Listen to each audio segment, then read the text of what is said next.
Hello bachchon, let's read the question.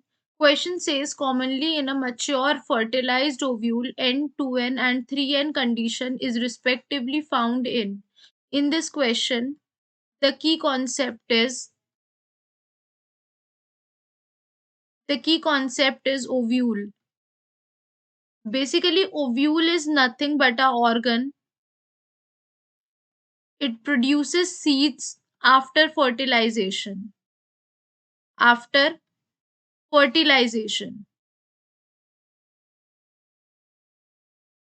So basically if we talk about ovule, जब ovule mature हो जाता है, fertilise हो जाता है, तो it forms a female gametophyte. इस फीमेल गैमीटोफाइट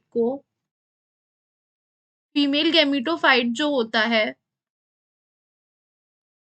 ये कहाँ पाया जाता है? ओव्यूल के अंदर, जिसे हम एम्ब्रियो सैक भी कहते हैं। तो एम्ब्रियो सैक बेसिकली क्या करता है?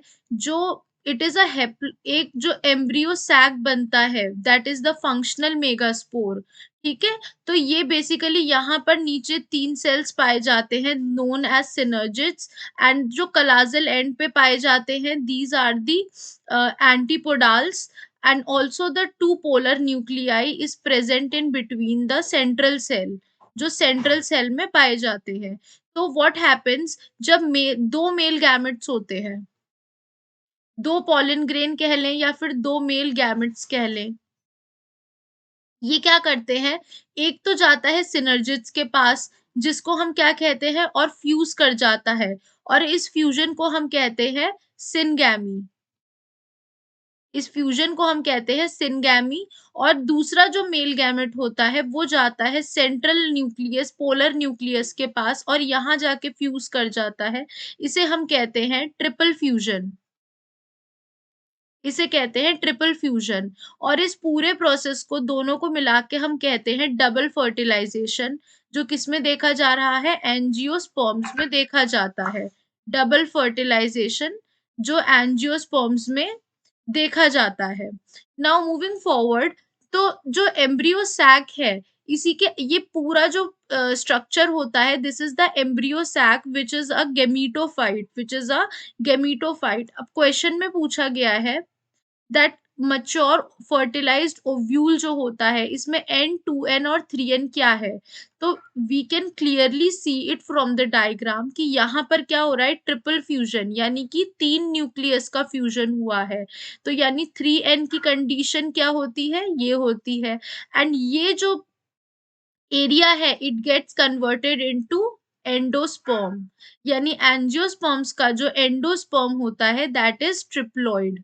अगर बात करता है 2N की, तो 2N अगर हम देखते हैं, तो जो यहाँ पर एक टिश्यू पाया जाता है, यहाँ पर एक टिश्यू पाया जाता है, that is known as nucellus. उसे हम क्या कहते हैं? उसको हम कहते हैं न्यूसेलस। तो बेसिकली जो न्यूसेलस होता है, it is the tissue that is found.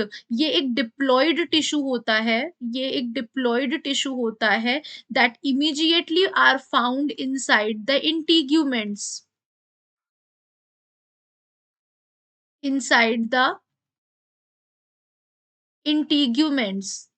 अगर हम बात करते हैं इंटीग्यूमेंट्स की, तो जो हमारा सेंट्रल सेल होता है, इसके अराउंड इंटीग्यूमेंट्स पाए जाते हैं।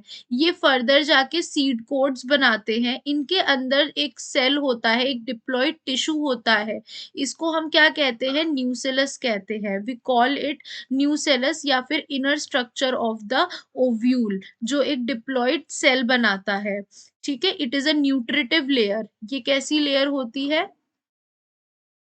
It is a nutritive layer that contains the embryo sac, जो क्या कंटेन कर रही है? एम्ब्रियो सैक को कंटेन करती है।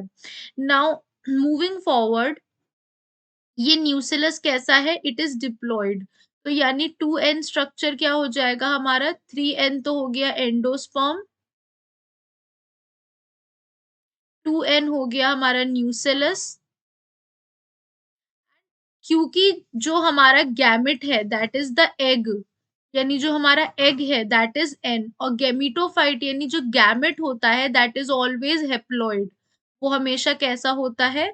हेप्लॉइड होता है। तो यानी हमारा करेक्ट आंसर क्या हो जाएगा? Egg, nucellus and endosperm. Because इंटीग 3n की ये बात कर रहा है, तो 3n सिर्फ किस में पाया जाता है? एंडोस्पर्म में।